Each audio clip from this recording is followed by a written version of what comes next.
You're in the wrong section, honey. The help enters through the service door. The words sliced through the humid air of Chicago O'Hare Terminal 3 like a blade, sharp and deliberate. Richard Blackwell didn't even look up from his platinum boarding pass as he spoke. His voice carried the practiced authority of a man who had never been told no in his 52 years of life. The woman standing behind him in the first-class boarding line didn't flinch. Zara Williams adjusted the hood of her gray sweatshirt and kept her place in line, her dark eyes steady and calm. Rain hammered against the floor-to-ceiling windows, creating a rhythmic backdrop to the tension building in the gate area. "Excuse me?" Zara's voice was soft but clear, cutting through the ambient noise of gate announcements and rolling luggage. Richard turned slightly, his steel-gray eyes sweeping over her appearance with barely concealed disgust. Faded jeans, worn sneakers, and a backpack that had seen better days. To him, she was exactly what he expected from someone who had clearly stumbled into the wrong boarding queue.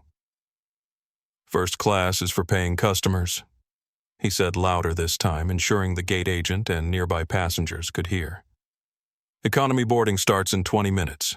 You'll want to head over to gate B12. The gate area fell silent.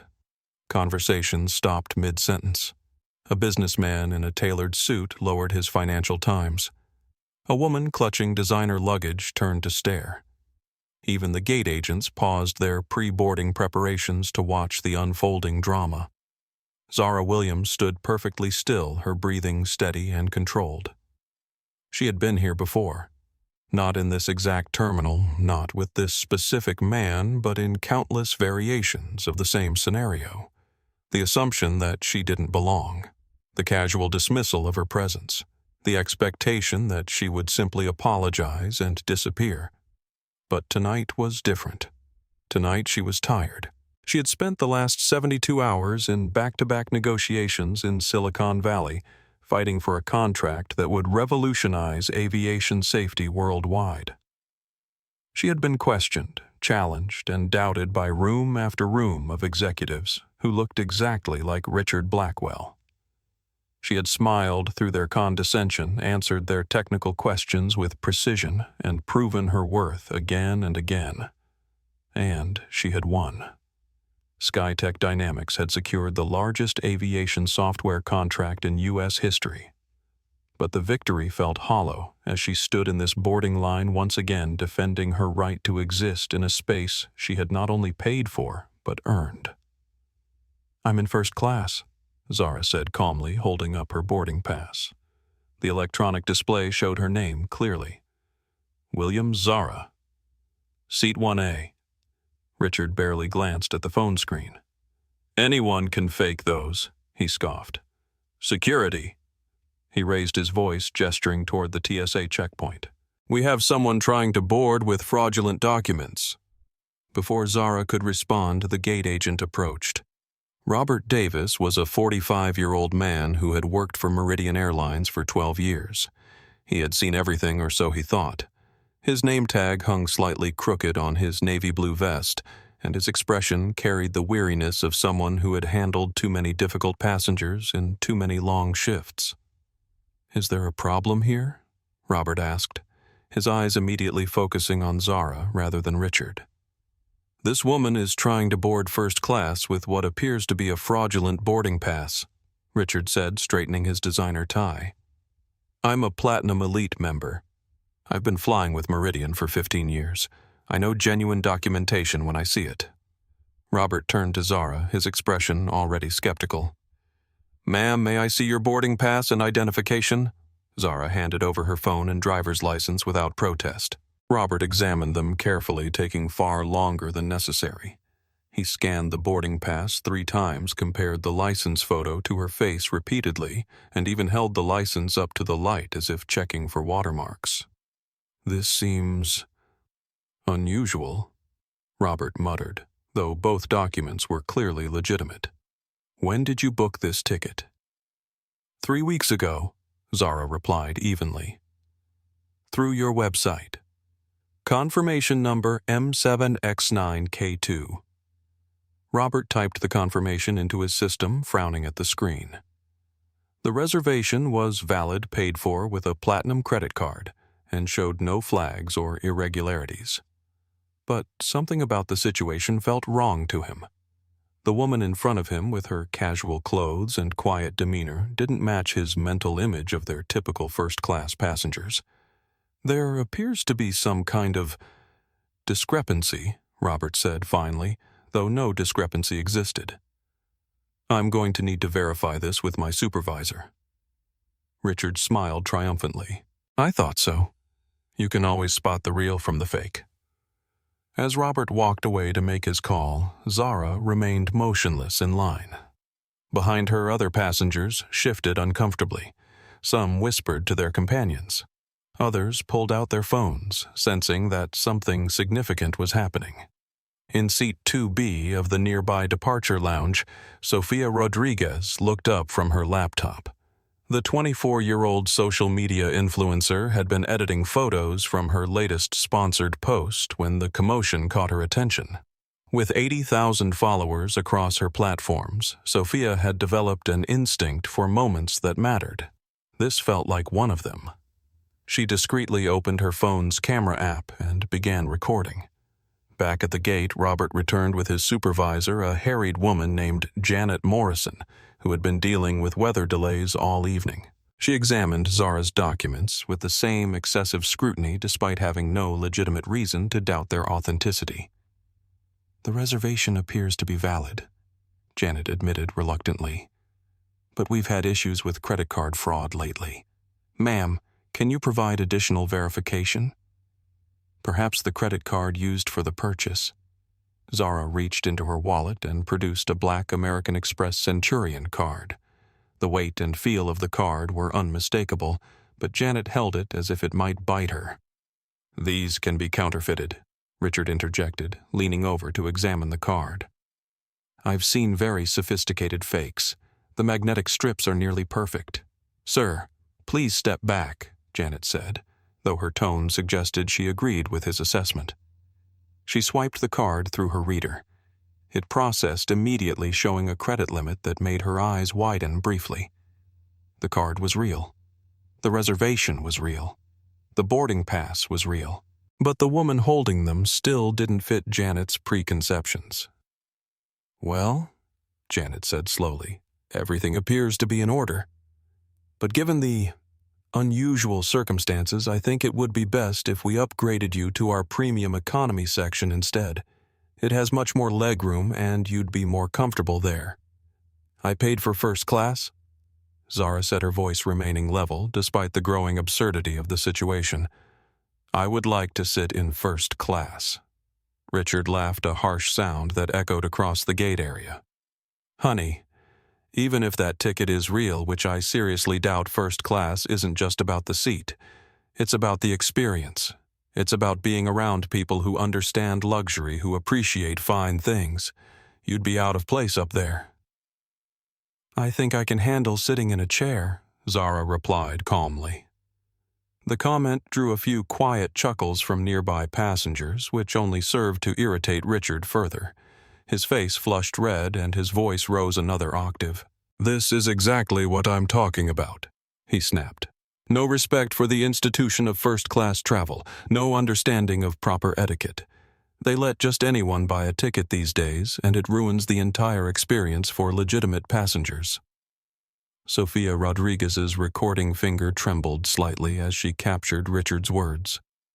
In the comments of her live stream, which had quietly begun 5 minutes earlier, her followers were already expressing outrage. Is this man serious right now? She whispered into her phone. Meanwhile, 47 floors above downtown Chicago, Luis Garcia sat in his corner office at SkyTech Dynamics headquarters, working late to finalize the details of their landmark contract. The 41-year-old chief technology officer was used to his boss keeping unusual hours, but he was surprised when his secure phone buzzed with a text message from Zara. Flight delayed. Dealing with interesting customer service situation. Might need to implement Protocol 7. Luis stared at the message for several seconds. Protocol 7 was code for a complete shutdown of SkyTech's integration services. It would ground every aircraft using their navigation software, affecting more than 60% of commercial flights in North America. It was a nuclear option reserved for the most extreme circumstances. He typed back quickly. "Boss, are you sure? That's a lot of planes." The response came immediately. "Not yet. But keep the systems ready. I'll let you know." Luis leaned back in his chair, wondering what kind of customer service situation could possibly warrant such drastic action. Zara wasn't impulsive. She was measured, strategic, always thinking several moves ahead. If she was even considering Protocol 7, something serious was happening. Back at O'Hare, the boarding process had finally begun. Robert had reluctantly accepted Zara's documentation, though he continued to treat her with suspicion. Richard Blackwell had been allowed to board first, despite his disruptive behavior because of his elite status. As Zara walked down the jet bridge, she felt the familiar weight of expectation and prejudice pressing down on her shoulders. She thought about her parents who had died in a plane crash when she was 16. The accident had been caused by outdated navigation software, a tragedy that could have been prevented with better technology. That tragedy had driven her to study computer science to build SkyTech from nothing, to revolutionize aviation safety, one line of code at a time. She had spent 22 years building a company that made flying safer for millions of people every day, but none of that mattered to the people judging her by her appearance. The aircraft was a Boeing 777-300ER Meridian's flagship for international routes. As Zara stepped into the first-class cabin, she was greeted by Maria Santos, a 31-year-old senior flight attendant who had been working for the airline for 7 years. Maria was proud of her job. She supported her 8-year-old daughter as a single mother, and the airline's benefits had allowed her to buy a small house in Queens. She worked hard to provide excellent service to all passengers, but she had learned through experience that certain passengers required more attention than others. "Good evening," Maria said with a practiced smile.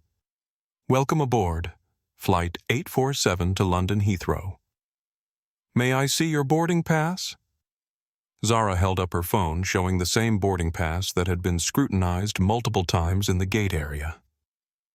Maria glanced at it quickly, then looked at Zara's casual attire. "Seat 1A. Maria confirmed. "Right this way." As they walked toward the front of the cabin, Maria noticed that Seat 1A was already occupied. Richard Blackwell sat comfortably in the window seat, his laptop open and a glass of pre-departure champagne in his hand. "Excuse me, sir," Maria said politely. "I believe there may be some confusion about seating arrangements." Richard looked up from his screen with an expression of mild annoyance. "No confusion at all. I'm in my usual seat. 1A as always." Maria turned to Zara, then back to Richard. In her experience, seating disputes were usually resolved by accommodating the higher status passenger. Richard's platinum medallion was clearly visible on his luggage tag, while Zara appeared to be a first-time first-class passenger. "Let me check my manifest," Maria said diplomatically. She pulled out her tablet and scrolled through the passenger list. Both names appeared for Seat 1A, but she noticed a small notation next to Richard's name indicating his elite status. "Mr. Blackwell, your reservation shows Seat 2A, but I can see you have elite status, Ms. Williams, your boarding pass shows 1A, but..." Maria trailed off, unsure how to proceed diplomatically. "But she's obviously in the wrong place," Richard finished. "Look at her. Does she look like someone who belongs in first class? I've been flying this route monthly for 5 years. I always sit in 1A. This is clearly some kind of mistake." Maria felt a familiar knot in her stomach. She had been in similar situations before, and they never ended well. The safe choice was always to accommodate the elite passenger and hope the other person would accept an alternative. Ma'am Maria said to Zara, "I can offer you an excellent seat in our premium economy section. It has extra legroom, priority meal service, and complimentary beverages.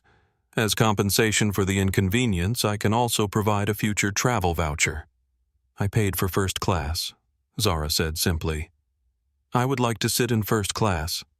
Richard sighed dramatically. This is exactly what I was talking about at the gate. No understanding of how things work up here. Maria, can you please handle this? I have important calls to make before takeoff. Maria looked around the cabin nervously. Other passengers were boarding and beginning to notice the commotion. A few had their phones out, and she could see at least one person recording video. Captain James Mitchell emerged from the cockpit, having been alerted to the situation by his ground crew. The 49-year-old veteran pilot had been flying commercial aircraft for 23 years and had seen his share of passenger disputes. "What seems to be the problem?" he asked, his voice carrying the natural authority of his position. "Just a seating mix-up," Captain Maria replied quickly. "We're resolving it now." Richard stood up, extending his hand to the captain. "Richard Blackwell, Platinum Elite member. I believe this woman is trying to claim my seat with some kind of fraudulent boarding pass." The gate agents were suspicious as well, but apparently decided to let her board anyway. Captain Mitchell shook Richard's hand, noting the firm grip and confident eye contact of someone accustomed to being taken seriously. He turned to examine Zara, taking in her casual appearance and quiet demeanor. "Ma'am, may I see your boarding pass and identification?" Zara handed over her documents for what felt like the 10th time that evening. Captain Mitchell examined them carefully, comparing the license photo to her face and checking the boarding pass details. "Everything appears to be in order," he said slowly. "But given Mr. Blackwell's status with our airline, and in the interest of avoiding further delays, perhaps we can find you a comparable seat elsewhere on the aircraft." Captain Richard interjected. "I really think you should look more closely at those documents. I've seen very sophisticated forgeries lately. Someone clearly coached her on how to appear legitimate." The suggestion hung in the air like a toxic cloud. Captain Mitchell found himself looking at Zara's documents again, despite having already verified their authenticity. The power of suggestion was strong, especially when it came from someone he perceived as credible. Sir Zara said, her voice barely above a whisper, but somehow commanding attention. "I have presented valid identification, a legitimate boarding pass, and the credit card used to purchase my ticket. I have done everything required of me. Now I would like to sit down." "Don't get an attitude with the captain," Richard snapped. "Show some respect." For the first time that evening, something flickered in Zara's eyes. Not anger, but something deeper. Recognition, perhaps, or resignation. She had built a company worth over $4 billion. She employed more than 8,000 people across 6 countries. Her software guided aircraft safely through the skies every minute of every day, protecting millions of lives. But none of that mattered in this moment in this cabin to these people. Maria, Captain Mitchell said finally, "Let's resolve this quickly. We need to maintain our departure schedule." "Of course," Captain Maria replied, understanding the implicit instruction. "Ma'am, I have a lovely seat in row 23 premium economy with extra legroom and complimentary meal service." "That's not first class," Zara said. "Well, technically no," Maria admitted. "But it's really quite nice. And again, I can offer you a voucher for future travel." "I paid for first class," Zara repeated. "I would like to sit in first class." Richard rolled his eyes and returned to his seat, clearly considering the matter settled. "Maria, can you bring me another champagne and make sure the meal service starts promptly once we're airborne? I have a very important conference call scheduled." As he settled back into seat 1A, Richard pulled out his phone and began composing a text message to his assistant, delayed by airline's inability to handle obvious fraud. These people have no idea how to maintain standards anymore. Will be filing complaint. Meanwhile, Sofia Rodriguez had moved closer to the first-class cabin, her phone still recording. Her live stream had grown to nearly 2,000 viewers, and the comments were flowing in faster than she could read them. "This is unbelievable," she whispered into her camera. "They're literally kicking her out of her paid seat because of how she looks." In the chat, her followers were expressing increasing outrage. "This is straight-up discrimination. Someone needs to call the news." "What airline is this?" I'm never flying with them again. Post this everywhere. This needs to go viral. Sophia didn't notice the irony that she was posting everything everywhere in real time. Back in the first-class cabin, Zara stood quietly in the aisle, her boarding pass still in her hand. The weight of 2 decades of similar moments pressed down on her shoulders. Every corporate boardroom where she had been mistaken for the secretary. Every business dinner where she had been assumed to be someone's wife rather than the CEO. Every conference where her technical expertise had been questioned until she proved herself beyond any reasonable doubt. She thought about her parents again, about the promise she had made at their graves to make flying safer for everyone. She thought about the thousands of employees who depended on her leadership, the millions of passengers who trusted her technology with their lives, the responsibility that came with the power she had built. And she made a decision. Zara pulled out her phone and sent a simple text message to Luis Garcia, Implement Protocol 7. Now. The response from Luis came back immediately. Boss, are you certain? That's 847 aircraft currently in flight. Zara typed back without hesitation. I'm certain. Begin with all Meridian flights. Expand if necessary. She slipped her phone back into her pocket and looked directly at Captain Mitchell. I will be sitting in seat 1A, which I purchased 3 weeks ago. If you have any further questions about my documentation or my right to be here, I suggest you contact your corporate offices. Captain Mitchell felt a subtle shift in Zara's tone, something that made him pause. There was a quiet authority in her voice that hadn't been there before, a steel beneath the softness that spoke of someone accustomed to being obeyed. Ma'am, I understand your frustration, but we need to resolve this situation and maintain our departure schedule, he said, though with less confidence than before. Then I suggest you ask Mr. Blackwell to move to his assigned seat, Zara replied evenly. Richard laughed from seat 1A, not bothering to look up from his phone. That's not how this works, sweetheart. Status has its privileges. You'll learn that when you actually earn your place in first class.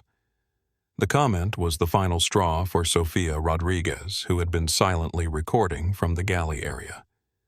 She stepped forward, her phone still streaming live. Excuse me, she said loudly enough for the entire cabin to hear. I'm Sofia Rodriguez, and I'm live streaming this entire incident.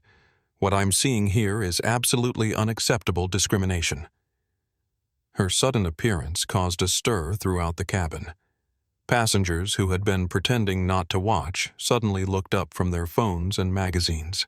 The businessman in 2B started his own recording. A couple in row 3 began whispering urgently to each other.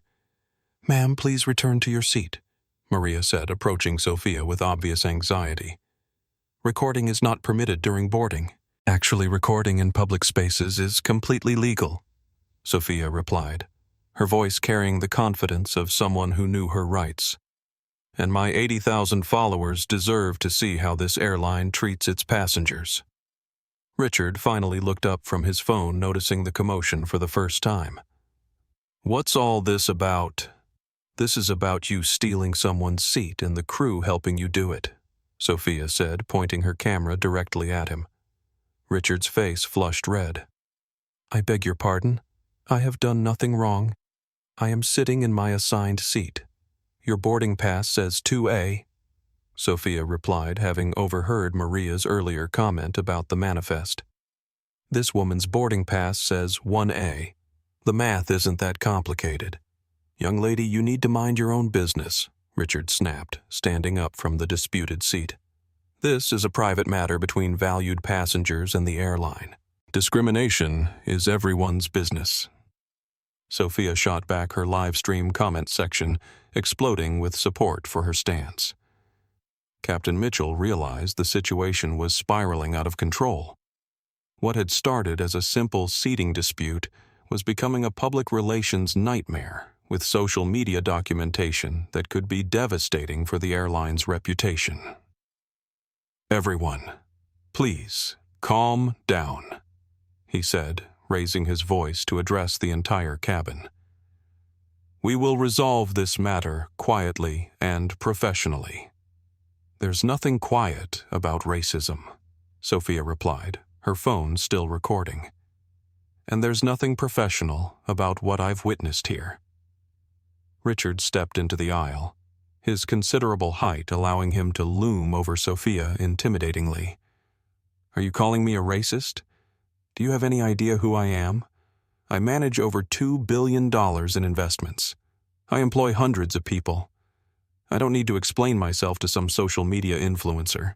Your bank account doesn't give you the right to steal someone's seat, Sophia replied, refusing to be intimidated. I'm not stealing anything, Richard insisted. I'm a Platinum Elite member. I've been flying first class since before she could afford a bus ticket. This seat is mine by right. By right, Zara spoke for the first time since sending her text message, her voice cutting through the argument with quiet precision. What right is that exactly?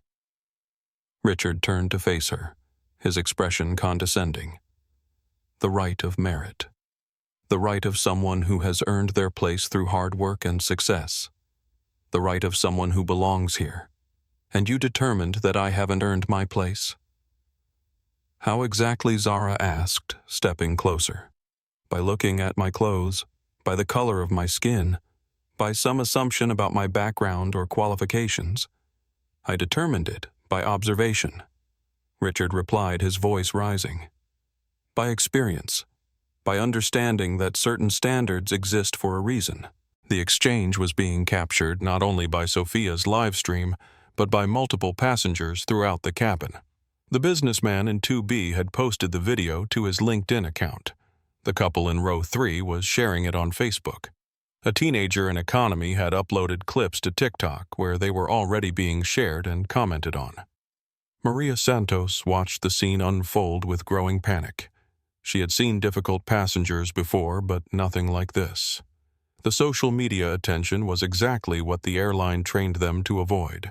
Every moment that passed meant more exposure, more potential damage to Meridian's reputation. Please, everyone, she said, her voice shaking slightly. Let's resolve this calmly. I can speak with ground services about alternative arrangements. The only alternative arrangement needed, Zara said calmly, is for Mr. Blackwell to move to his assigned seat in 2A. That's not happening, Richard declared. I've already made myself comfortable. She can take 2A if she wants to stay in first class. She bought 1A, Sophia pointed out, still filming. Why should she have to compromise when you're the one in the wrong seat? Because that's how the real world works, Richard replied. Status matters. Experience matters. Knowing your place matters. The phrase, knowing your place, echoed through the cabin like a gunshot. Several passengers visibly recoiled. The businessman in 2B shook his head in disgust. The elderly couple in row 3 exchanged horrified glances. Captain Mitchell knew he had lost control of the situation completely. What should have been a minor seating adjustment had become a viral discrimination incident captured from multiple angles and broadcast to thousands of viewers in real time. Mr. Blackwell, he said finally, perhaps you could consider moving to seat 2A as a gesture of goodwill. Richard whirled around to face the captain, his composure finally cracking. Absolutely not. I am a 15-year Platinum Elite member. I have spent over $500,000 with this airline. I will not be displaced by some fraudulent passenger with a fake boarding pass. The boarding pass isn't fake, Maria said quietly, though her voice carried clearly in the tense cabin. I've verified it multiple times. Then how do you explain this situation? Richard demanded. How does someone like her end up in seat 1A? Someone like me. Zara repeated, her voice dangerously quiet. You know exactly what I mean, Richard replied. Someone who clearly doesn't understand the environment they're trying to enter. Someone who doesn't appreciate the standards and expectations of first-class travel. Sophia's livestream viewers were reaching a fever pitch in the comments. This man is absolutely vile. Someone needs to report this to the airline. What's his name? He needs to be exposed. This poor woman, how is she staying so calm? Back in Chicago, Luis Garcia was monitoring news feeds and social media mentions of SkyTech while preparing for Zara's requested protocol implementation. He noticed an unusual spike in airline-related social media activity and began investigating. Within minutes, he had found Sophia's livestream and several other social media posts documenting the incident. He watched in growing anger and amazement as his boss, one of the most powerful people in the aviation industry, was humiliated by an ignorant passenger and enabled by airline staff.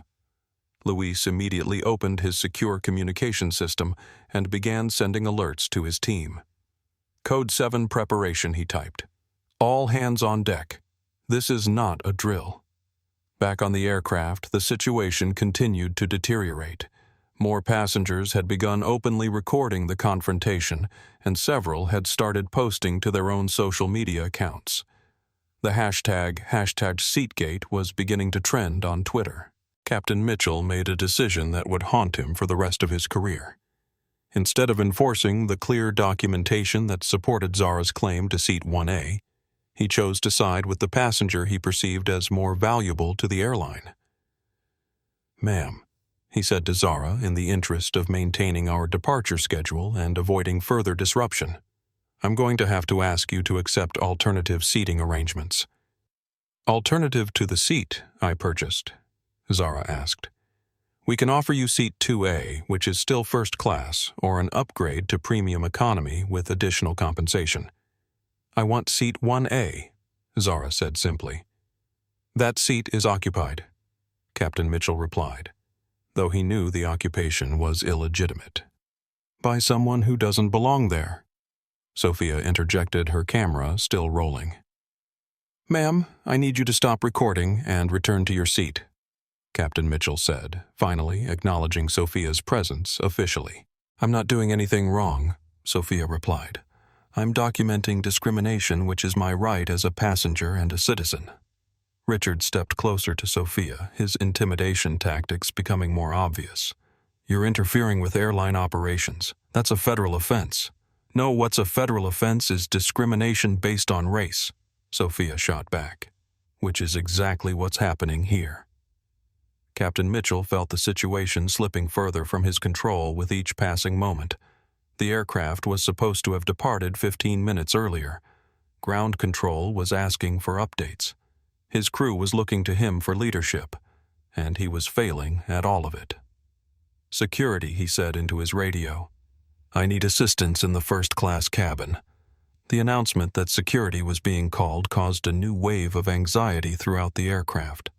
Passengers who had been quietly recording suddenly became more obvious about it. Several people started making phone calls to friends and family, describing what they were witnessing. Within minutes, 2 airport security officers boarded the aircraft. They approached the first-class cabin with the assumption that they would be dealing with an unruly passenger who needed to be removed. "What's the situation?" asked Officer Jennifer Walsh, a 10-year veteran of airport security. "We have a passenger refusing to accept alternative seating arrangements," Captain Mitchell explained. "She's disrupting boarding and delaying departure." Officer Walsh looked around the cabin, taking in the scene. She saw Richard Blackwell sitting comfortably in seat 1A, looking like every other first-class business traveler she had encountered. She saw Zara Williams standing in the aisle, dressed casually and holding a boarding pass. Her unconscious bias led her to the same conclusion that everyone else had reached. "Ma'am," she said to Zara, "I understand there's some confusion about seating. Can you show me your boarding pass?" Zara handed over her phone for what felt like the 20th time. Officer Walsh examined it carefully, then looked at Richard. "Sir, could you show me your boarding pass as well?"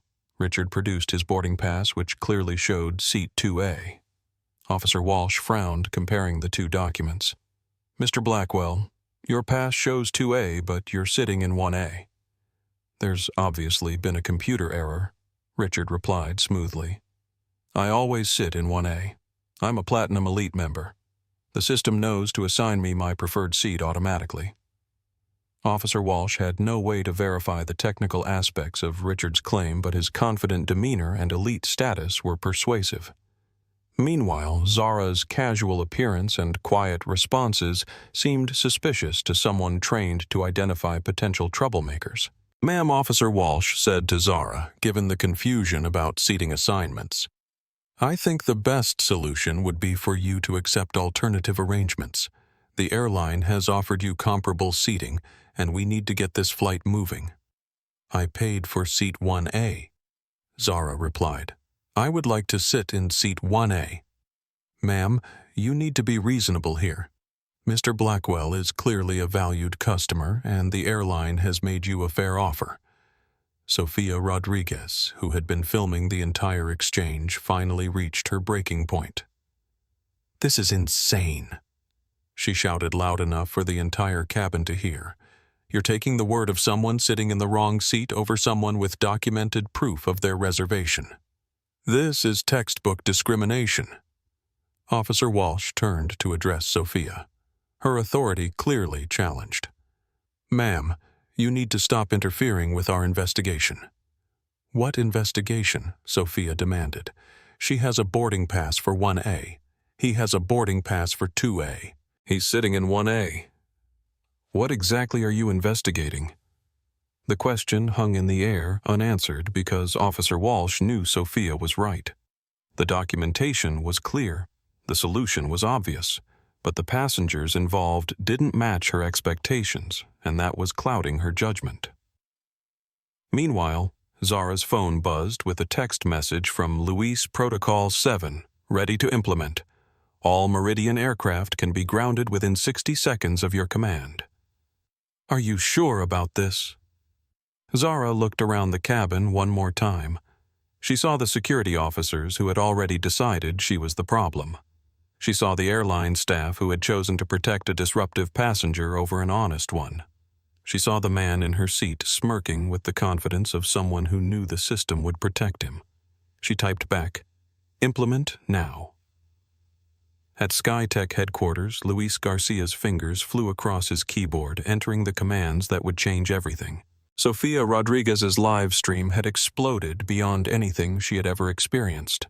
What started with her usual 80,000 followers had grown to nearly 50,000 live viewers, with the number climbing every second. The comment section moved so fast, it was impossible to read individual messages, but the overall sentiment was unmistakably clear outrage. "Guys, this is absolutely unbelievable," Sophia whispered into her camera, positioning herself to capture both Zara standing calmly in the aisle and Richard Blackwell sitting smugly in the disputed seat. "I'm watching blatant discrimination happen in real time, and the airline is enabling it." Her viewers were not passive observers. Within minutes of the stream beginning, they had identified Meridian Airlines as the carrier, found the flight number, and begun a coordinated social media assault. Hashtag Seatgate was now trending in Chicago and rapidly spreading to other major cities. Flight rights. Now tweeted thread. "What we're witnessing on @Meridian Air Flight 847 is organized discrimination. A black woman with valid documentation is being forced out of her paid seat. This is 2024, not 1964. Hashtag Seatgate." The tweet was retweeted 3,000 times in the first 10 minutes. @Travel Justice Hub posted live discrimination happening now on Meridian Airlines. Woman with valid first-class ticket being kicked out because she doesn't look the part. This is America in 2024. Seatgate Namarchar Travel. While black business traveler Daniel Park, sitting in 2B, had been quietly observing the entire confrontation while posting updates to his LinkedIn account. As a Korean-American venture capitalist who had experienced his own share of aviation discrimination, the scene was painfully familiar.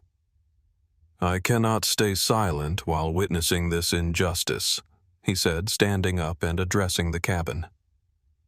"This woman has shown valid documentation multiple times. She has been patient and respectful despite being treated abhorrently. As a fellow passenger, I demand that this airline honor her legitimate reservation." His intervention sent a ripple through the cabin. Other passengers began to murmur their agreement. The elderly couple in row 3, Margaret and Harold Thompson, exchanged glances before Harold stood up as well. "We've been flying for 40 years, Harold said, his voice carrying the authority of his 73 years. "We've never seen anything like this. This lady has every right to her seat, and it's shameful that she's being treated this way." Margaret Thompson pulled out her iPad and began recording as well. "I'm sending this to our granddaughter. She's a journalist with the Washington Post. People need to know about this." The social media documentation was expanding exponentially. Young mother Jessica Williams, traveling with her 2 children in row 4, had been discreetly live streaming on Facebook to her family group chat when the incident escalated beyond her comfort level. "Mom, are you seeing this?" she typed in her family chat. "There's actual discrimination happening on my flight. I'm scared to speak up because I'm traveling alone with the kids, but this is horrible." Her mother immediately shared the stream to her own Facebook page, where it was picked up by local news monitoring services in 3 different cities. Meanwhile, teenage passenger Marcus Johnson had been TikToking the entire incident from his seat in economy. His video, set to trending audio about standing up for what's right, had already garnered 50,000 views and was climbing rapidly. The comment section on his TikTok was a mix of outrage and calls to action. "Drop the airline name. We need to boycott. Someone get this man's name and employer. That poor woman staying so calm through this. This is why I film everything now." Back in first class, the pressure was mounting from all directions. Captain Mitchell could see passengers throughout the cabin recording the incident. His radio crackled with increasingly urgent messages from ground control demanding to know why the flight hadn't departed. "Flight 847, you are now 45 minutes behind schedule. We need immediate status update on departure readiness." Maria Santos approached the captain with visible anxiety. "Sir, I'm getting reports that this incident is being broadcast live on multiple social media platforms. Corporate communications is already receiving calls from news outlets." The weight of the situation finally began to sink in for Captain Mitchell. This wasn't just a difficult passenger situation anymore. This was a public relations crisis of massive proportions, being documented in real time by dozens of witnesses and broadcast to hundreds of thousands of viewers. Richard Blackwell, however, seemed oblivious to the growing attention. He had returned his focus to his laptop, typing furiously as if the commotion around him was beneath his notice. Mr. Blackwell Daniel Park said from his seat in 2B, "I think you should reconsider your position. This situation is being recorded by multiple passengers and broadcast live to a very large audience." Richard glanced up dismissively. "I'm not concerned about social media nonsense. The airline knows who their valuable customers are. This will blow over in a few hours." Sir Harold Thompson interjected, "You are sitting in a seat that belongs to someone else. Your boarding pass clearly shows 2A. The right thing to do would be to move." "The right thing," Richard replied with obvious irritation, "is for people to understand their place. I've been flying first class for 15 years. I've earned the right to sit where I'm comfortable. I'm not moving for someone who clearly doesn't belong here." His words were captured by every recording device in the cabin and immediately shared across multiple platforms. The phrase "doesn't belong here" was particularly damaging, providing clear evidence of the discriminatory mindset driving his behavior. Sophia Rodriguez, still live streaming, provided commentary for her growing audience. "He just said she doesn't belong here. Did everyone catch that? He's literally saying that a black woman with a valid first-class ticket doesn't belong in first class." In 2024. On camera.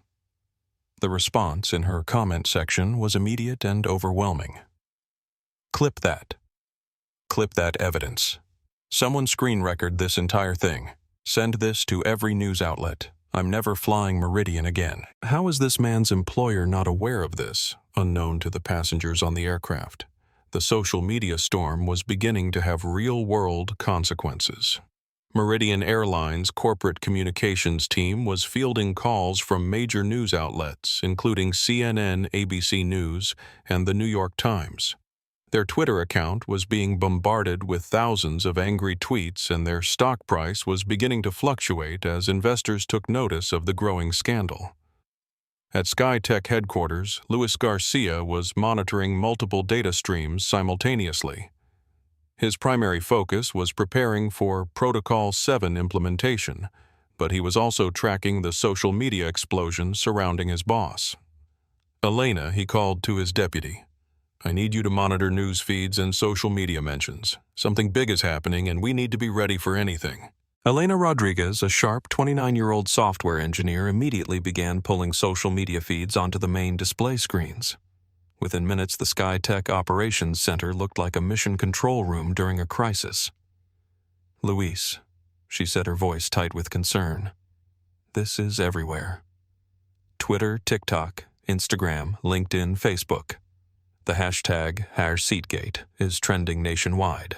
There are at least 15 different live streams happening simultaneously. Luis watched the feeds in growing amazement and anger. He had worked with Zara for 8 years and had never seen her lose her temper or treat anyone disrespectfully. Watching her endure such blatant discrimination while maintaining her dignity was both inspiring and infuriating. Are we ready for Protocol 7? He asked his team. All systems green came the response from multiple workstations. We can ground every Meridian aircraft in 60 seconds on your command, and the rest of the fleet. Every airline using SkyTech navigation can be affected if necessary. That's approximately 68% of commercial aviation in North America. Luis understood the magnitude of what they were preparing to do. Grounding hundreds of aircraft would cause massive disruption, affecting hundreds of thousands of passengers and costing the airline industry millions of dollars in delays and cancellations. But watching his boss being humiliated on live television, he found it hard to care about the consequences for an industry that had allowed such treatment to continue.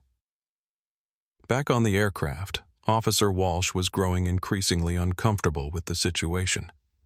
The original call had been for assistance with an unruly passenger, but what she was witnessing didn't match that description at all. Zara Williams had been nothing but calm and respectful throughout the entire ordeal. She had provided valid documentation, repeatedly answered every question politely, and never raised her voice or made any threatening gestures. Richard Blackwell, on the other hand, had been dismissive, condescending, and increasingly hostile toward other passengers who spoke up. His behavior was far more disruptive than anything Zara had done. Captain Mitchell Officer Walsh said quietly, pulling him aside. I need to ask directly what specific airline policy is this passenger violating, because from what I can see she has valid documentation and has been completely cooperative. Captain Mitchell realized he was trapped by his own poor decisions. He had allowed the situation to escalate based on assumptions and bias rather than facts and policy. Now, with multiple recordings capturing every moment, he was facing the consequences of his failure in leadership. She's refusing alternative seating arrangements, he said weakly. But why should she accept alternatives when she has a valid ticket for her assigned seat? Officer Walsh pressed. The question hung in the air unanswered because there was no legitimate answer. The discrimination was so obvious that even airport security was beginning to question the airline's position. Meanwhile, the social media storm continued to grow. Celebrity endorsements began appearing as the story reached beyond aviation and travel circles. Actor Mark Russell watched the #SeatGate footage. Absolutely disgusting discrimination in 2024. At Meridian Air, you should be ashamed. That woman showed more grace than I would have. Comedian Sarah Chen. How is this real? How are people still this awful? And how is Meridian Air allowing it? #SeatGate, #do something. The amplification from celebrity accounts pushed the story into trending topics across all major social media platforms. News outlets began reaching out to passengers offering payment for exclusive footage and interviews. Daniel Park received a call from CNN while still in his seat.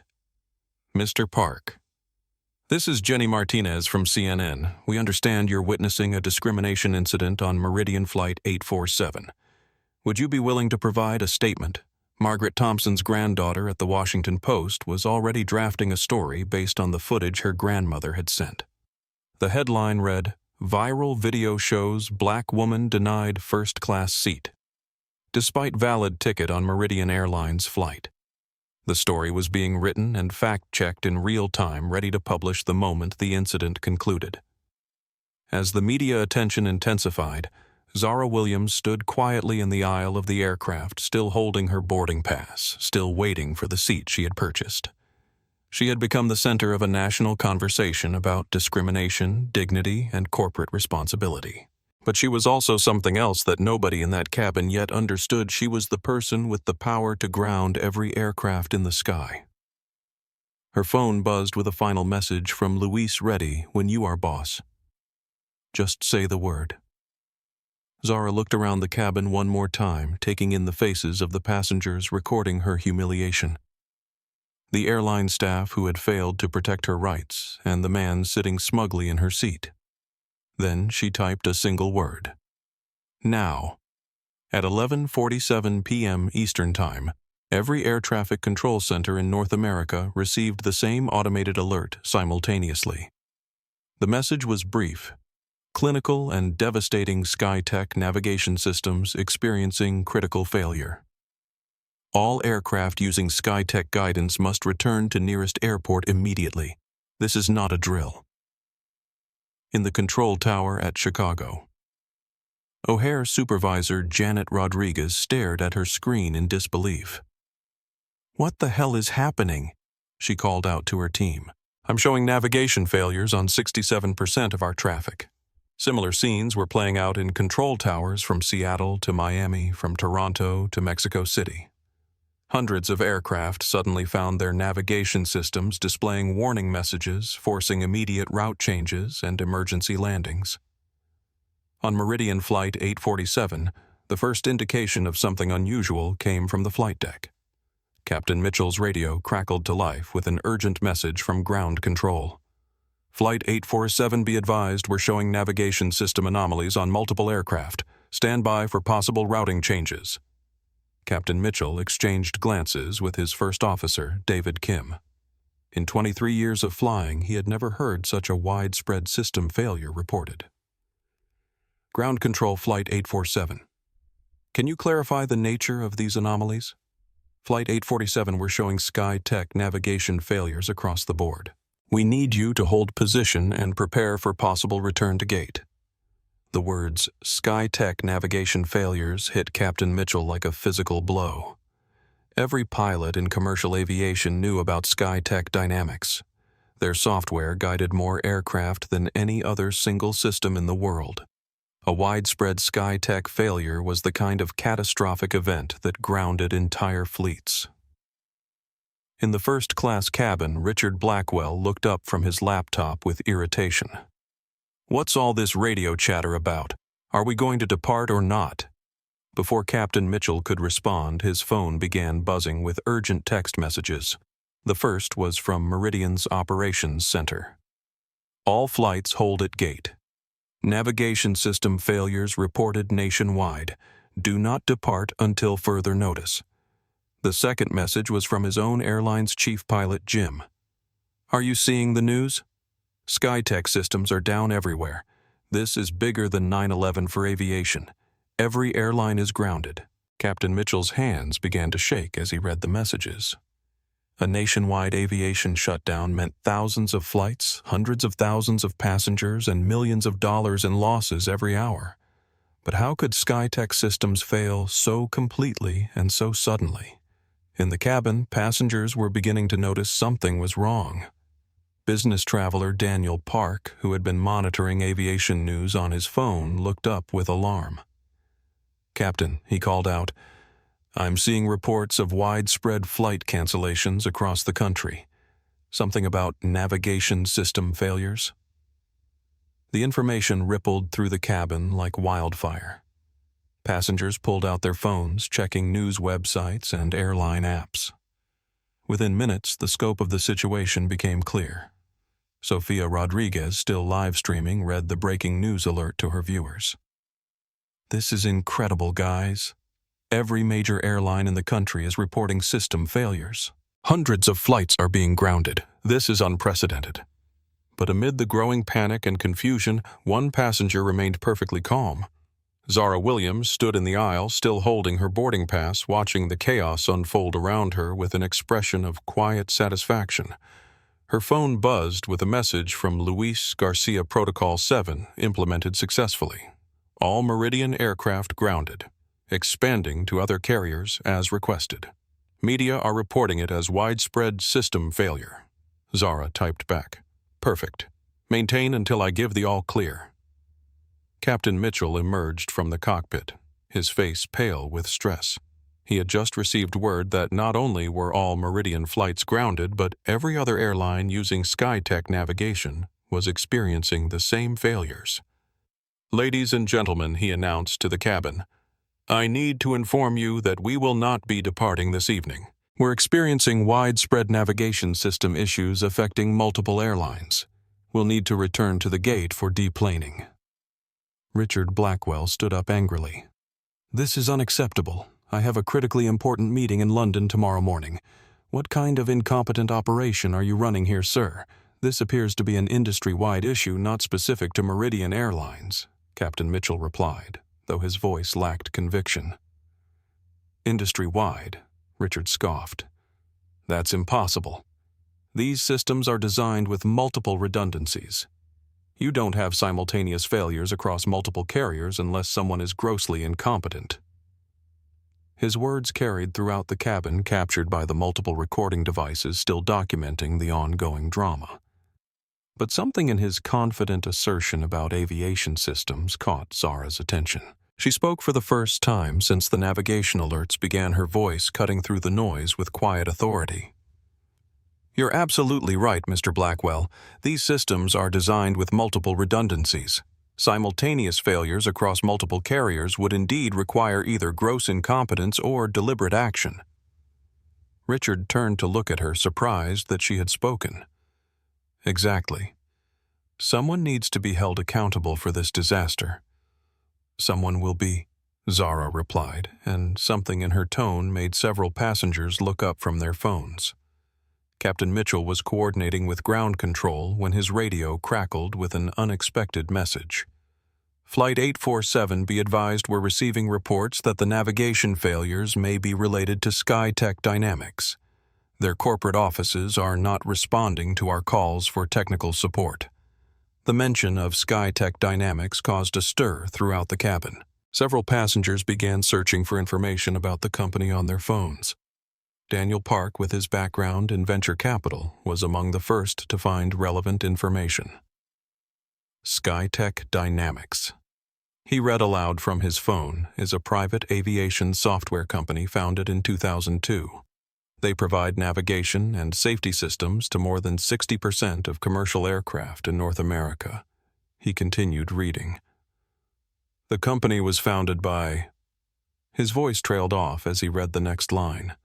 His eyes widened and he looked up at Zara with sudden understanding. "Founded by CEO Zara Williams," he finished quietly. The cabin fell silent. Every recording device, every live stream, every conversation stopped as the implications of that name sank in. Sofia Rodriguez was the first to break the silence. "Wait," she said slowly, her live stream capturing her growing realization.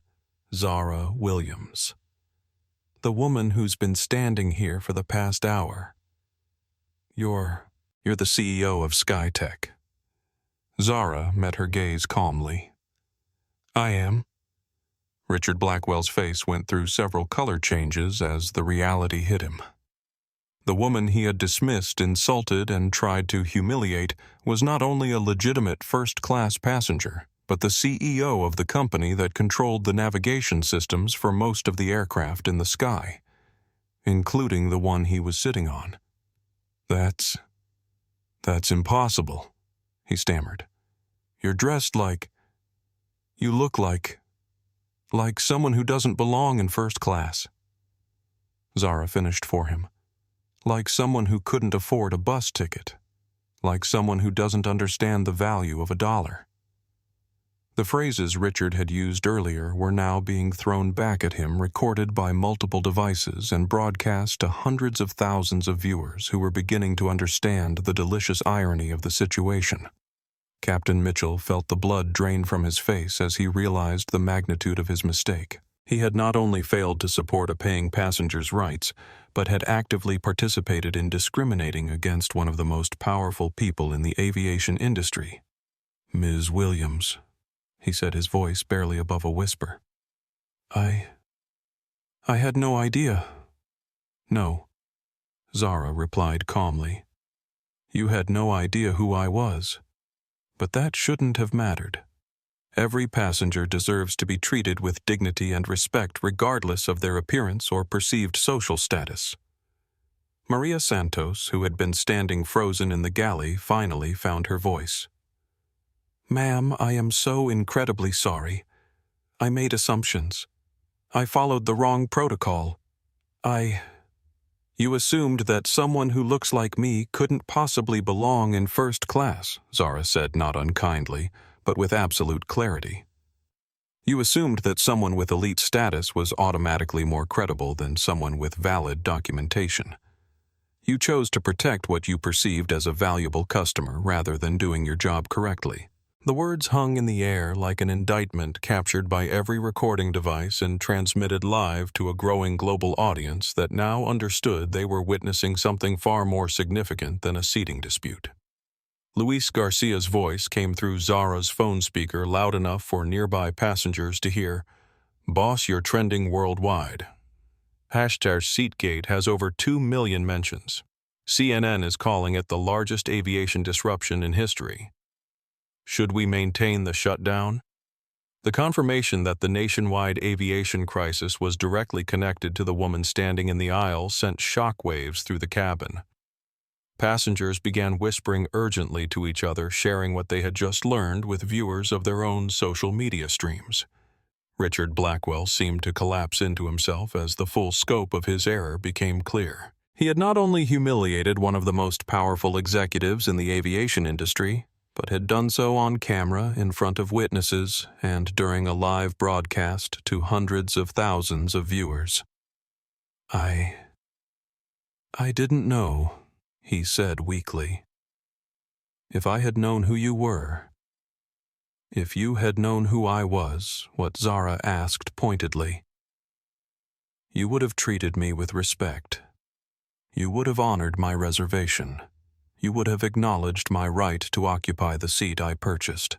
Richard opened his mouth to respond, but found no words. The truth was exactly what Zara was implying. He would have acted differently only because of her power and wealth, not because it was the right thing to do.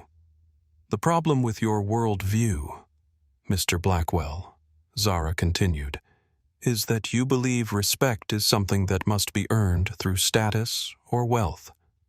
You believe that some people inherently deserve better treatment than others based on their appearance or your assumptions about their background." She looked around the cabin, addressing not just Richard, but every passenger and crew member present. "Every person who boards an aircraft has the same fundamental right to be treated with dignity. Whether they're wearing a business suit or a hoodie, whether they're flying first class or economy, whether you recognize their name or not." Captain Mitchell stepped forward, his career and reputation in ruins. "Ms. Williams, on behalf of Meridian Airlines, I apologize for the treatment you received. This should never have happened. No, it shouldn't have." Zara agreed. But it did happen, and it happens every day to people who don't have the power to ground aircraft when they're mistreated. Her phone buzzed again with an urgent message from Luis. "Boss, Meridian's stock is down 18% in after-hours trading. Other airlines are falling too. The FAA is demanding answers." "How long do you want to maintain the shutdown?" Zara looked at Richard Blackwell, still sitting in her seat, still refusing to move despite everything that had been revealed. She looked at Captain Mitchell, whose poor leadership had allowed the situation to escalate. She looked at Maria Santos, whose assumptions and bias had enabled discrimination. Then she looked at the passengers who had spoken up for her: Daniel Park Harold and Margaret Thompson. Sofia Rodriguez, who had documented everything. People who had done the right thing not because they knew who she was, but because they recognized injustice when they saw it. "Mr. Blackwell," she said finally, "I believe you're sitting in my seat." Richard looked up at her, his earlier arrogance completely deflated. Without a word, he gathered his belongings and moved to seat 2A, where he should have been all along. Zara Williams finally took her seat in 1A, the seat she had purchased, the seat she had been denied, the seat that had triggered the largest aviation shutdown in history. She pulled out her phone and typed a message to Luis: "All clear. Bring the systems back online." Within minutes, navigation systems across the country began functioning normally again. But the impact of what had happened would reverberate through the aviation industry for years to come. The restoration of SkyTech's navigation systems brought immediate relief to air traffic control centers across North America, but the consequences for those responsible for the evening's discrimination were just beginning. As aircraft systems came back online and the grounding was lifted, the full scope of the disruption became clear to industry executives, government officials, and the millions of travelers affected by the unprecedented shutdown. At Meridian Airlines headquarters in Atlanta, CEO Jonathan Pierce was awakened at 2:17 a.m. by his chief of staff. The emergency briefing he received in his home office was unlike anything in his 30-year career in aviation. "Sir, we have a situation that requires your immediate attention," his chief of staff, Rebecca Martinez, said as she handed him a tablet loaded with social media feeds, news reports, and internal incident reports. "One of our flights was involved in a discrimination incident that triggered a nationwide aviation shutdown." Pierce scanned the documents with growing disbelief. The hashtag #Seatgate was trending globally. News outlets from CNN to BBC were covering the story as breaking news. Meridian's stock price had plummeted 22% in after-hours trading, and their corporate communications department was being overwhelmed with calls from reporters, civil rights organizations, and federal investigators. "How many flights were affected?" Pierce asked, dreading the answer. 847 aircraft were grounded nationwide, affecting approximately 180,000 passengers. Direct costs are estimated at $12 million in the first hour alone, climbing exponentially with each hour of delay. Pierce's face went pale as he absorbed the magnitude of the crisis. A discrimination incident on a single flight had triggered the largest aviation disruption since September 11, 2001. And this was caused by our crew's treatment of... Who exactly? Rebecca took a deep breath. Zara Williams, CEO and founder of SkyTech Dynamics. She was denied her paid first-class seat by our gate agent flight attendant and captain, who instead accommodated a disruptive passenger who was sitting in the wrong seat. The irony was devastating. Meridian Airlines had discriminated against the very person whose technology enabled their flights to operate safely. Pierce immediately understood that this wasn't just a public relations crisis. It was an existential threat to the company. "Get me legal communications and operations on a call immediately," he ordered, "and someone needs to contact Ms. Williams personally to offer a direct apology." Back at Chicago O'Hare, the immediate aftermath on the aircraft was chaotic. Passengers were being deplaned while trying to process what they had witnessed. Many continued live streaming and recording, documenting the surreal scene of Richard Blackwell quietly gathering his belongings and avoiding eye contact with other passengers. Captain James Mitchell faced the most immediate professional consequences. His radio crackled with a terse message from Meridian's Operations Center, Flight 847, proceed to gate for immediate deplaning. "Captain Mitchell, report to Chief Pilot upon arrival. This is Priority Alpha." The designation Priority Alpha meant career-ending serious. Mitchell had been flying commercially for 23 years, building a spotless safety record and earning respect throughout the industry. In the span of 2 hours, his poor judgment had destroyed everything he had worked to build. As passengers filed off the aircraft, many approached Zara to express their support and admiration for her composure throughout the ordeal. Daniel Park stopped beside her seat before leaving. "Ms. Williams, I wanted to say that your dignity throughout this entire situation was remarkable. I've witnessed discrimination before, but never seen someone handle it with such grace under such intense scrutiny." Margaret Thompson, the elderly passenger who had recorded parts of the incident, paused as well. "Dear, I've sent everything I recorded to my granddaughter at the Washington Post. This story needs to be told, and those responsible need to be held accountable." Sofia Rodriguez, whose live stream had brought the incident to national attention, was among the last to deplane. "Ms. Williams, thank you for letting me document what happened. My followers saw something important tonight. They saw how dignity and justice can triumph over ignorance and prejudice." But it was Maria Santos who faced perhaps the most difficult moment. As the cabin emptied, she approached Zara with tears in her eyes. "Ms. Williams, I need to apologize directly and personally. I made assumptions based on your appearance. I prioritized the wrong passengers' complaints. I failed to do my job properly, and I enabled discrimination." Her voice broke as she continued. "I have a daughter, and I would never want her to be treated the way I treated you tonight." Zara looked at the young flight attendant with compassion rather than anger. "Maria, I appreciate your apology. What matters now is what you learn from this experience. How will you handle similar situations differently in the future? I'll follow the documentation, not my assumptions.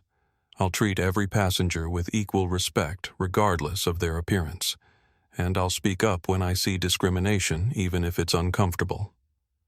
"That's all anyone can ask," Zara replied. "Growth comes from acknowledging our mistakes and committing to do better." As Zara finally left the aircraft, she was met by a crowd of reporters and photographers who had arrived at O'Hare after the story broke on social media. Security personnel escorted her through the terminal, but not before she made a brief statement. "Tonight's incident represents more than a personal inconvenience," she said, speaking clearly into the microphones thrust toward her. "It highlights deep issues in how we treat people based on their appearance and our assumptions about who belongs where. No one should have to prove their worth or their right to basic respect." A reporter called out, "Ms. Williams, did you intentionally ground the aviation network as retaliation?" Zara paused, choosing her words carefully. "SkyTech Dynamics experienced technical difficulties this evening. Our safety procedures are designed to prioritize safety above all else. When we detected potential issues, we implemented standard safety protocols until the situation could be resolved."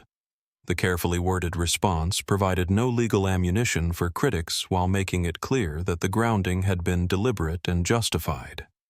Meanwhile, Richard Blackwell found himself facing consequences far beyond the embarrassment of being caught on camera.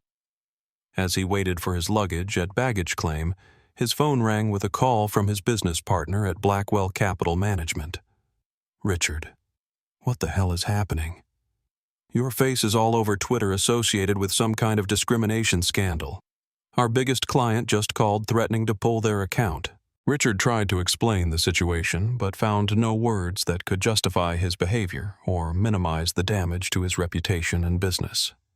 By morning, 3 major clients had terminated their relationships with Blackwell Capital Management. The firm's assets under management dropped by 40% in less than 12 hours, and Richard faced the possibility of bankruptcy within months.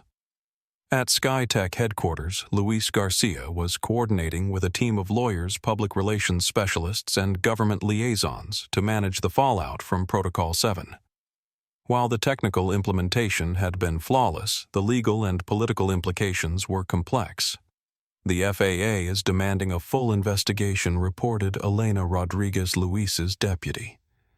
They want to understand how our technologies could fail so completely and so suddenly. "Our technologies didn't fail," Luis replied calmly. "They performed exactly as designed when we detected a critical safety issue. The fact that our safety protocols grounded aircraft across the country demonstrates the robust nature of our safety procedures, not their failure. The legal strategy was elegant frame the shutdown as a response to a safety threat rather than retaliation for discrimination. Since discrimination and hostile treatment of passengers could indeed compromise flight safety, the argument had technical merit. Dr. Angela Foster, SkyTech's chief legal counsel, arrived at headquarters at 4:00 a.m. to coordinate the company's response to inevitable government inquiries and potential lawsuits. "We need to be prepared for congressional hearings, FAA investigations, and civil rights lawsuits," she warned. "But we also have significant leverage here. Our technology is essential to the safe operation of commercial aviation. Any attempt to punish the company for implementing safety protocols could be seen as compromising aviation safety." The morning news cycle brought unprecedented attention to the incident. CNN's lead story featured the complete timeline of events supported by multiple angles of video footage from passengers. The segment included aviation experts explaining the significance of SkyTech's role in commercial aviation and the unprecedented nature of a CEO grounding her own technology in response to discrimination. Dr. Michael Patterson, an aviation safety expert from MIT, provided analysis that supported SkyTech's position. "What we witnessed last night was actually a testament to the robustness of modern aviation safety procedures. When SkyTech detected what they perceived as a threat to safe operations, their technology responded exactly as designed, prioritizing safety over schedule. The framing helped shift public narrative from CEO grounds airlines in tantrum to safety procedures protect passengers from discrimination-related threats." By 7:00 a.m., Meridian Airlines faced a full-scale crisis requiring immediate action. CEO Jonathan Pierce called an emergency board meeting to address the situation and approve decisive measures. "The damage to our reputation is catastrophic," Pierce told his board. "But we have an opportunity to turn this crisis into leadership on civil rights and passenger dignity. I'm recommending immediate termination of all personnel involved in the incident, comprehensive anti-discrimination training for all staff, and a public apology that includes meaningful policy changes." The board approved Pierce's recommendations unanimously. Within hours, Captain James Mitchell, flight attendant, Maria Santos Gate, agent, Robert Davis, and security officer Jennifer Walsh were all terminated from their positions. Captain Mitchell's termination was particularly significant, given his seniority and previously clean record. The Airline Pilots Association initially protested the decision, but withdrew their objection after reviewing the extensive video evidence of his discriminatory behavior.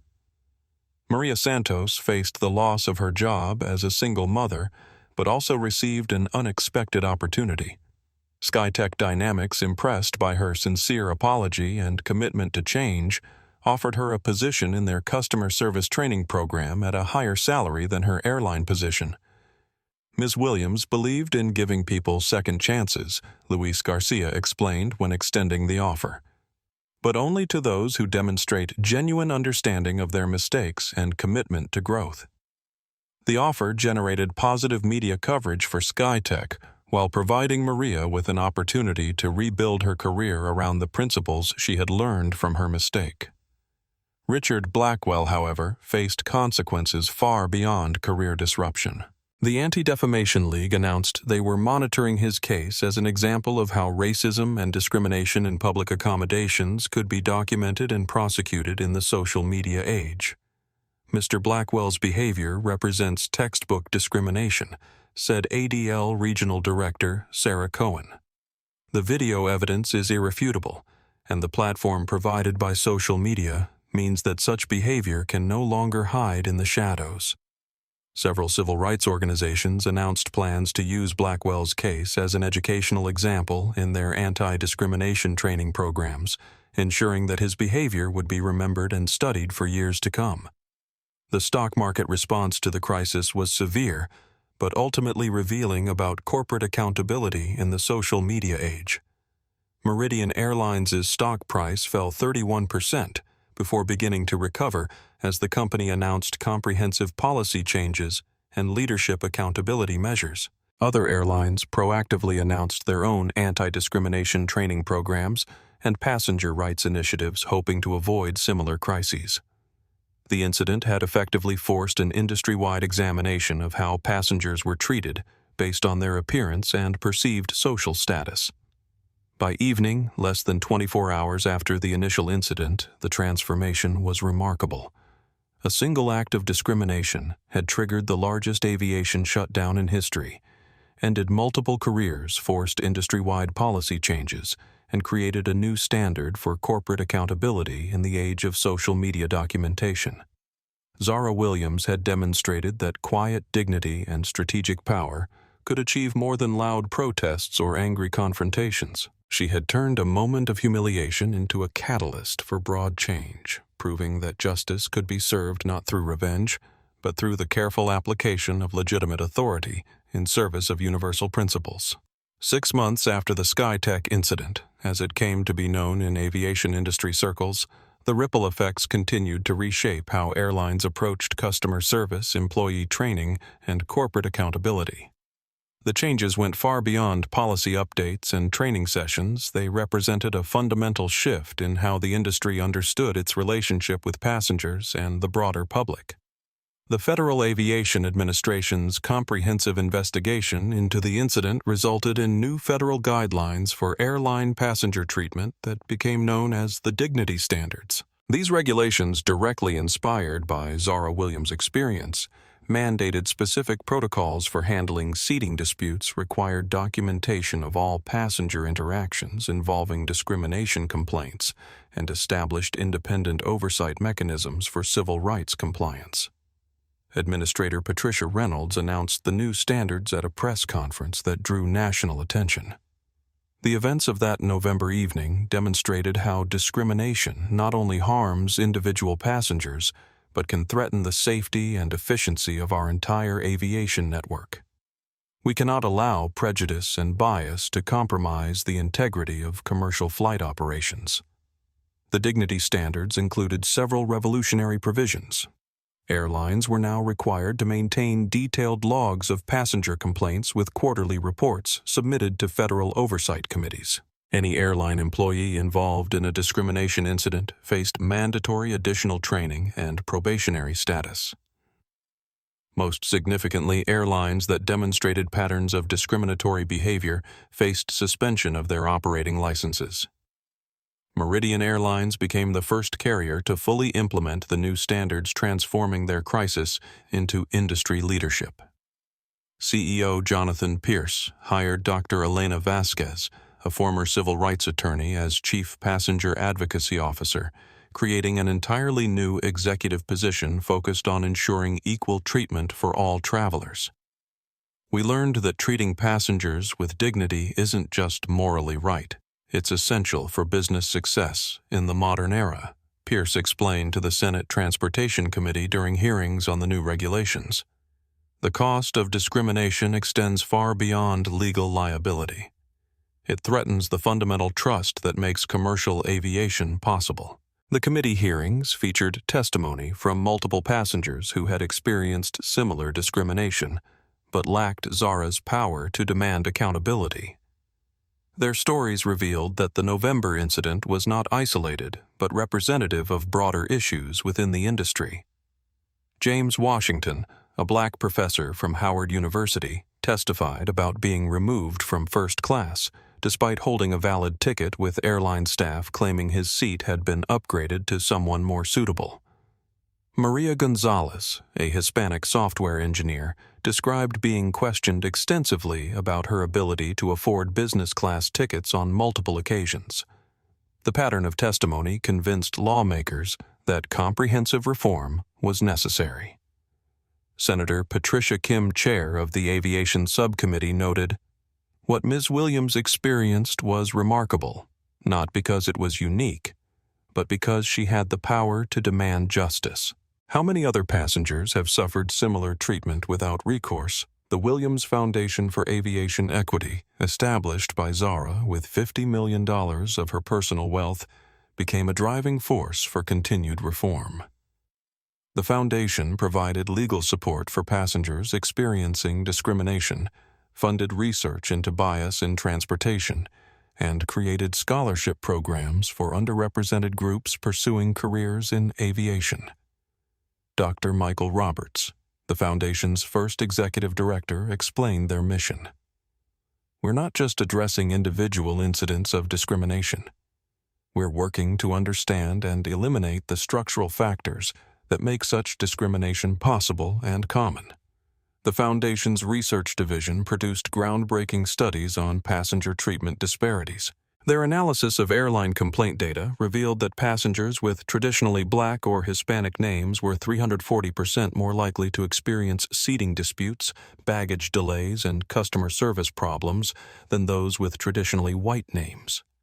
Even more striking was their analysis of social media documentation. The Foundation's research team, led by Dr. Jennifer Martinez at Stanford University, found that discrimination incidents were occurring regularly, but rarely generating consequences because most victims lacked the platform or power to demand accountability. Ms. Williams' case was unique not because discrimination happened, but because it was documented comprehensively and because she had the authority to demand widespread change, Dr. Martinez explained in the Foundation's annual report. The training programs developed by the Foundation became the industry standard for anti-discrimination education. Rather than focusing solely on legal compliance, these programs emphasized empathy, unconscious bias recognition, and the business case for treating all passengers with dignity. Maria Santos, the former Meridian flight attendant who had been terminated but later hired by SkyTech, became one of the program's most effective trainers. Her first-hand experience with the consequences of discriminatory behavior provided authenticity that resonated with airline employees. I stood in that cabin and made assumptions about a passenger based on how she looked, Maria would tell training groups. I chose to protect someone I perceived as important over someone with documented rights. I lost my job because of those assumptions, but more importantly, I contributed to a process that denied dignity to a fellow human being. Her presentations included the actual video footage from that November evening, allowing employees to see the progression from initial bias to full-scale discrimination. The emotional impact of watching a respected passenger being humiliated was far more powerful than any policy manual or legal briefing. The success of these training programs led to their adoption beyond the aviation industry. Hotels, restaurants, retail stores, and other service industries began implementing similar bias recognition and dignity protocols. The Williams Foundation provided these programs free of charge, spreading the impact far beyond air travel. Corporate America took notice of the broader lessons from the SkyTech incident. Harvard Business School developed a case study examining how social media documentation could instantly transform isolated discrimination into national scandals, forcing companies to prioritize authentic equality over surface-level compliance. Professor Angela Thompson, who authored the case study, noted, "The Zara Williams case demonstrated that in the social media age, any customer interaction could become a global news story. Companies could no longer afford to train employees to handle discrimination quietly, they had to prevent it entirely." The case study became required reading in MBA programs across the country, ensuring that future business leaders understood both the moral imperative and business necessity of treating all customers with equal dignity. Technology companies beyond SkyTech began developing tools to monitor and prevent discrimination in customer service interactions. AI programs were trained to detect bias in language patterns, seating assignments, and service delivery, providing real-time alerts when discriminatory treatment was detected. These programs, known as equity monitoring platforms, became standard tools for large service organizations. The irony was that technology originally developed to ensure flight safety was being adapted to ensure social justice, a fitting extension of Zara Williams's original mission to use technology to protect people. International aviation organizations took notice of the American reforms and began implementing similar standards globally. The International Civil Aviation Organization adopted the dignity standards as recommended practices for all member nations, extending their impact to airlines worldwide. British Airways, Lufthansa, and Air France all established passenger advocacy positions modeled on Meridian's innovation. Emirates Airlines created a comprehensive bias training program for their diverse international staff. Even airlines in countries with limited civil rights protections began emphasizing equal treatment as a competitive advantage in attracting international passengers. The ripple effects extended to airport design and operations as well. Chicago O'Hare, where the original incident occurred, redesigned their passenger service areas to include dignity consultation spaces where travelers could privately address concerns about discriminatory treatment without creating public confrontations.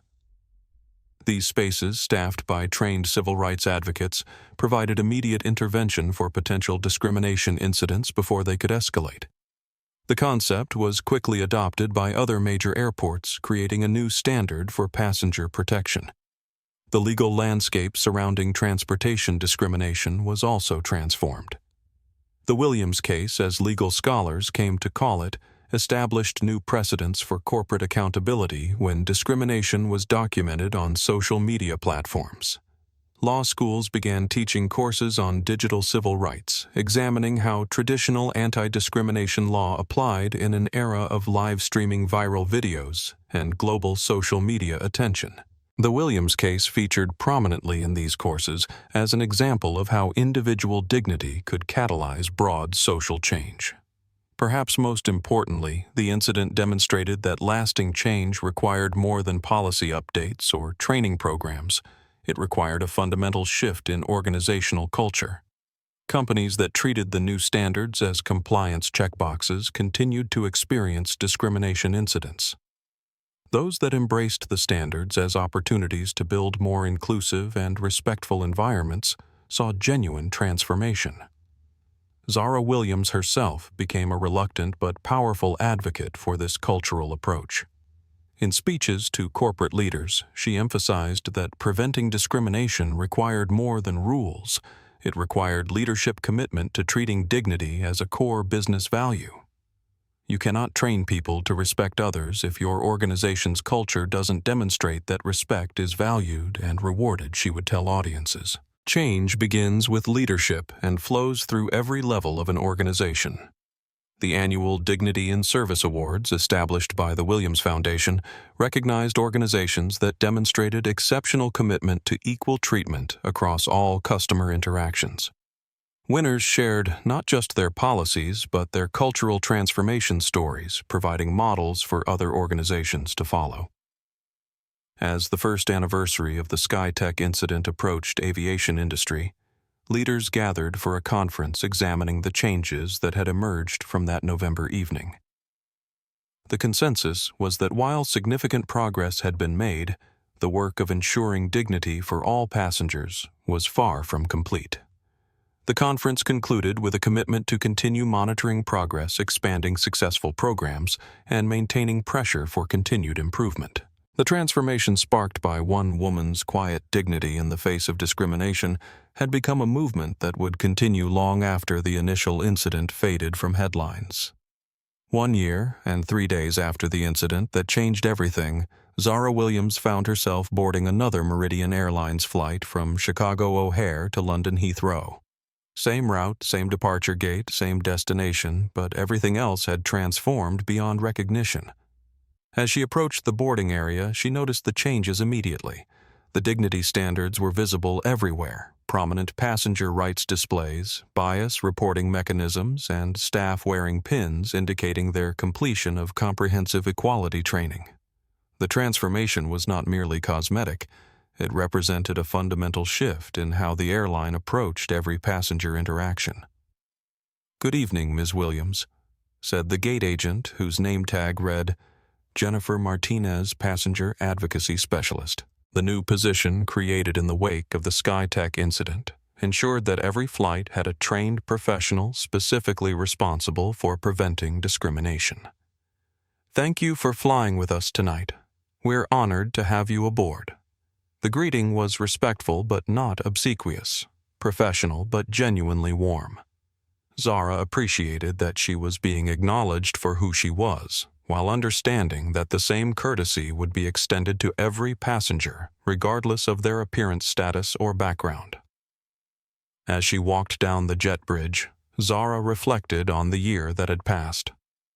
The Williams Foundation had provided support to 847 passengers who had experienced discrimination, helping them navigate complaints processes and legal remedies. The Foundation's scholarship programs had sent 156 underrepresented students to aviation schools and engineering programs. Most importantly, documented incidents of airline discrimination had dropped by 78% industry-wide. The aircraft cabin itself told the story of change. Maria Santos, now a senior customer experience trainer for SkyTech Dynamics, was conducting a post-training observation flight, ensuring that the principles they taught in classrooms translated to real-world passenger interactions. Ms. Williams Maria said as Zara boarded, "It's wonderful to see you again. Your seat in 1A is ready, and I want you to know that every passenger on this flight will receive the respect and dignity you helped us understand they deserved all along." The comment carried deep meaning for both women. Maria's journey from unconscious bias to active advocacy had become a model for employee transformation across the industry. Her story proved that people could grow change and become forces for justice, rather than barriers to it. As Zara settled into seat 1A, the same seat that had sparked a revolution, she pulled out her phone and composed a message to her team. On approach to London, reflecting on how far we've come and how much further we can go. Dignity isn't a destination, it's a daily choice. Let's keep choosing well. The flight departed on time, guided by SkyTech navigation technology that had become symbols of how technology could serve justice as well as safety. As the aircraft lifted into the evening sky, Zara looked out the window at the lights of Chicago fading below. She thought about her parents whose memory had driven her to make aviation safer for millions of people. She thought about the moment of discrimination that could have broken her spirit, but instead became a catalyst for change. She thought about the countless passengers who would never experience what she had experienced because ordinary people had found extraordinary courage to do what was right. Sometimes the most powerful revolutions begin not with anger or violence, but with one person's quiet refusal to accept that dignity is negotiable. Sometimes changing the world starts with simply insisting on the seat you paid for. Can you believe the nerve of that guy? He really thought he could just snap his fingers and erase a CEO because she was wearing a hoodie. Richard Blackwell learned the hard way that when you try to steal a seat from a queen, you don't just lose your spot, you lose the whole game. Zara Williams didn't just get her seat back. She cleaned house and proved that true power isn't about the suit you wear, but the code you live by. What would you have done if you were Zara? Would you have grounded the plane, or would you have handled it differently? Let me know in the comments below. I read every single one. If you enjoyed this story of massive corporate karma, please smash that like button. It really helps the channel grow. And if you want more stories about justice served cold, hit subscribe and turn on the notification bell so you never miss an upload. These stories matter because they remind us that dignity isn't determined by your clothes, your accent, or your bank account. It's your birthright, and no one has the power to take it away unless you let them. Until next time, fly safe, check your boarding passes, and never let anyone take your seat. Peace.